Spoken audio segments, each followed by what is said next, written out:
Sir आपको मैं याद दिलाता चलूं कि ओसा ए के प्रणाली जो है सर 1980 में हमारे पास में आई थी सर। सर आज कौन सा साल चल रहा है बताइए? उस अब तो 45 साल हो गया मतलब। जी सर, आपको ध्यान होगा कुछ लोगों ने बात की थी कि हमने अल्ट्रा मॉडर्न से लेके विंटेज वेपन सिस्टम तक यूज किए हैं सर। सर उन विंटेज वेपन पे मैं आऊंगा, फिलहाल ओसा एके को बोलता हूं कि बहुत रिसेंट वेपन है सर। सर ओसा एके वेपन सिस्टम फिर से रूस से आया है हमारे पास में सर। और एंटी एयरक्राफ्ट मिसाइल सिस्टम है सर। सर ओसा एके हो गया, इगला हो गया सर। उसके बाद में सर हमने काइनेटिक एनर्जी प्रोजेक्टाइल्स का प्रयोग भी किया। अब तक जो वेपन सिस्टम मैंने आपको गिनाए हैं सर, ये कैसे काम करते हैं कि दुश्मन के एयरक्राफ्ट या उनकी मिसाइल के पास जाते हैं, या तो उस पर डायरेक्ट हिट मार के खत्म हो जाते हैं, या उसकी प्रॉक्सिमिटी में जाते हैं, उसके पास जाते हैं और वो फट जाते हैं सर। फटने से उसके जो शार्पनेल होते हैं इतने तेज और फैलते हैं, वो एक या एक से अधिक विमानों को अपने हद में लेके खत्म कर सकते हैं सर। आकाश प्रणाली जो है वो ऐसी ही प्रणाली है सर। वो एयरक्राफ्ट के पास जाती है और फटती है और आसपास में जितने भी विमान होंगे उन सबको लेके नीचे ला देती है सर। उसके बाद में सर एक तरीका होता है कि काइनेटिक एनर्जी प्रोजेक्टाइल, यानी जैसे बंदूक की गोली होती है सर, वो काइनेटिक एनर्जी से इफेक्ट डालती है, यानी आप उसको फायर करते हैं, उसकी तीव्रता इतनी होती है कि वो जाके आगे टारगेट को नुकसान पहुंचाती है। तो ऐसे काइनेटिक एनर्जी प्रोजेक्टाइल्स का प्रयोग जो था वो ZSU शिल्का नाम की गन थी सर। आपने ध्यान किया होगा सर कि रिपब्लिक डे परेड पर पहले एक गन सिस्टम आती थी जो हवा में पॉइंट करके दो नाल ऐसे चलती थी सर। हाँ जी जी। और आपने वर्ल्ड वॉर 2 की पिक्चर में देखा होगा, वो गन फायर करती है, ढक ढक ढक ढक करके नाले हिलती है ऐसे सर।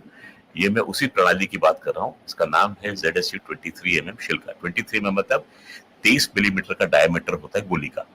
पिस्तौल का डायमीटर होता है 9 मिलीमीटर का, इसकी गोली होती है 30 मिलीमीटर की सर। इसकी गोली की लंबाई करीब इतनी होती है सर, ये जो मेरा हाथ है ना, इतनी बड़ी पूरी गोली होती है। और प्रोजेक्टाइल जो होता है इसके आगे इतना छोटा होता है सर। ठीक है सर। तो इतना छोटा प्रोजेक्टाइल जो है, आप सोचिए इस गोली की कीमत कितनी होगी सर। कोई खास नहीं है सर। तो एक तो गोली ये हुई, ये वेपन सिस्टम जो है वो काम करता है सर। ये 1 मिनट में करीब 1000 राउंड फायर कर सकता है। सर 60 सेकंड में 1000 गोलियां। जी सर। तो आप इसकी जद में जो भी आया वो बच नहीं पाएगा सर। सर मैं तो अभी बहुत मॉडर्न वेपन सिस्टम की बात कर रहा हूँ सर। हमारे पास में वर्ल्ड वॉर 2 विंटेज की 40mm L70 गन भी है सर। 40mm L70 गन जो है सर, उसका पूरा राउंड जो है मेरे हाथ के बराबर होता है सर, इतना बड़ा। और उसके आगे जो प्रोजेक्टाइल होता है वो करीब इतना बड़ा होता है सर। ये 40mm L70 gun world war 2 में प्रयोग में आती थी। आपने ध्यान किया होगा जिसमें दिखाते थे कि एयरक्राफ्ट हमला कर रहा है और एक जवान तोप के ऊपर, गन के ऊपर बैठा है, गन की नाल ऊपर है और गोल गोल घूम रही है वो, और वो हाथ से घुमाता है, एक आदमी हाथ से घुमा रहा है जी जी।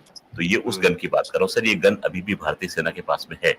हमने इसमें अपना जुगाड़ फिट करके इसमें रडार सिस्टम वगैरह लगा के अभी भी इसको काम में ले रहे हैं सर।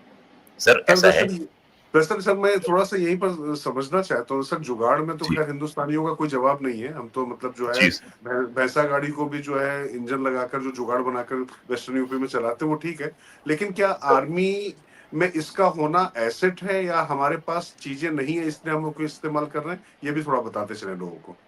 सर मैं कहूंगा एसेट है सर। इस युद्ध ने ये दिखा दिया सर। देखिए, हम चाहेंगे कि हमारे पास मिसाइल हो, ये हो, सब कुछ हो सर। जैसे मैंने बात की 80 करोड़ की मिसाइल जो है वो लगी हुई है S-400 प्रणाली में, और जो 23mm ZSU का राउंड है वो इतना सा है। कितने का आएगा सर? मान के चलो बहुत महंगा, वो तो 1000 रुपए का हो गया सर। दुश्मन का ड्रोन तो लाख रुपए से कम का नहीं है सर। सर अगर मैं केवल 1000 रुपए खर्च कर रहा हूँ 1 लाख की चीज को गिराने के लिए सर, तो मेरी पीठ थपथपाइए सर, तारीफ कीजिए भारतीय सेना की। बिल्कुल बिल्कुल, है ना सर। तो ऐसा है कि वो एक बहुत पहले सर हमारे बचपन में एक ऐड आता था, थोड़ी सी खरीदारी में ही समझदारी है। याद आया सर? जी जी, Lalita ji Surf Excel. Lalita ji sir. तो भारतीय सैन्य शक्ति जो है सर, वो किसी भी चीज को जाया नहीं होने देते सर। देखिए हम जानते हैं कि हमारा देश जो है वो ऐसा नहीं है कि हम चीजें ऐसी मांगे जो कि हमारे देश के लिए भारी पड़ जाए सर। हम विश्वास रखते हैं कि हमारे पास में ऐसी शक्ति हो सर जो हम उसको ऑगमेंट करके किसी तरीके से लेटेस्ट टेक्नोलॉजी पर लाके उसको सर हम लोग एलसी पर जो गन फायर करते हैं सर सर एक क्या बताऊं आपको सर 75-24 सर ये गन जो है ये पहाड़ों में इस्तेमाल करने वाली होती है। ये 3 टुकड़ों में विभाजित करके ये 5 खच्चरों पे इसके एमिनिशन के साथ में लाद के ऊपर ले जा सकते हैं सर इसको। ये तोप होती है सर। तोप आपने सुना होगा अधिकतर ऐसे फायर करती है सर जी। आपके दर्शकों को बताते चलूं सर कि भारतीय सेना इतनी समझदार है कि उसने वर्ल्ड वॉर 2 की जो गन थी जिसको कि दुनिया नकारा समझ चुकी थी, हमने क्या किया उसकी नाल को नीचे किया, गोला डाला और फायर किया। उसका गोला सर जो है अचूक जाता है सीधा दुश्मन के बंकर को फोड़ने के लिए। सर हम करोड़ों का एमिनिशन यूज नहीं करते, हजारों में काम चला लेते हैं सर। और मारक क्षमता उससे भी ज्यादा घातक। अचूक सर, क्योंकि उसके गोले में दबा के हाई एक्सप्लोसिव भरा होता है सर। सर ये बातें जो हैं ये हम करते नहीं है प्लेटफॉर्म पे, परंतु मैं चाहता हूं कि हमारा देश समझे कि हम किस तरीके से काम करते हैं सर। अगर वो बोलते हैं हमारे पास पुराने हथियार हैं, ना जी, पुराने में बहुत जान है। ओल्ड इज गोल्ड बहुत अच्छा काम करता है, बड़ा गर्व होता है उस चीज को देखकर।